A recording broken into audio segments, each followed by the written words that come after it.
அண்ணே ஒரு கோரிக்கை வச்சிருக்காங்க. குவைத்தில் இப்போ இருக்கக்கூடிய பொருளாதார சூழலில் மிக குறைந்த சம்பளம் எங்களுக்கு போதுமானதாக இல்லை.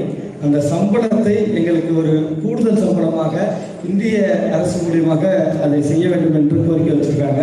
முதலில் இந்த குவைத் அரசுக்கும் இந்த குவைத்தினுடைய மன்னருக்கும் உலகம் முழுவதும் வாழ்கின்ற 12 கோடி மக்களின் சார்பாக என் நெஞ்சார்ந்த நன்றியை அவர்களுக்கு குறித்தாக்குகிறேன். கடல் தாண்டி வந்து உங்களுடைய உழைப்பை செலுத்தி, உங்கள் உதிரத்தை செலுத்தி, உங்கள் கடுமையான உழைப்பின் காரணமாக சுயமரியாதையோடு தன்மானத்தோடு தங்கள் வாழ்க்கையை நகர்த்துவதற்கு, தங்களுடைய குடும்பம் நேர்மையான முறையில் நம்முடைய தாய் மண்ணில் வாழ்வதற்கான அந்த வாய்ப்பை உருவாக்கி தந்திருக்கிற இந்த நாட்டு அரசாங்கத்திற்கு நாம் கடமைப்பட்டிருக்கிறோம். பிரிதொரு நாட்டு அரசாங்கத்தினுடைய சம்பளம் அரசு பணிகளிலோ தனியார் துறைகளிலோ நாம் பிரிதொரு நாடு.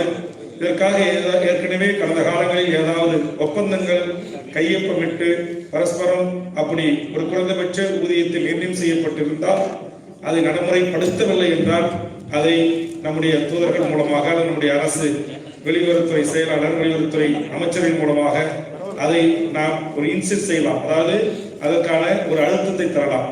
அது இல்லாத பட்சத்தில் இந்த நாட்டு அரசாங்கத்தின், அதுவும் குறிப்பாக இஸ்லாமிய நாடுகளின் சட்ட திட்டங்களில் இந்திய அரசோ அல்லது இந்திய அரசின் சட்டங்களோ அதற்கு ஏற்று இசைவாக இருக்காது என்பது என்னுடைய கருத்து.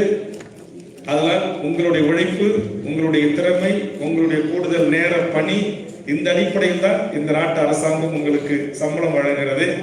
இதை நாளைக்கே சென்று நரேந்திர மோடியிடம் சொல்லி அல்லது அமித்ஷாவிடம் சொல்லி உயர்த்தி தருகிறேன், உயர்த்தி உங்களுக்கு வாங்கி தருகிறேன் என்று உண்மைக்கு மாறான வாக்குறுதியை நான் இந்த அவையில் தர விரும்பவில்லை.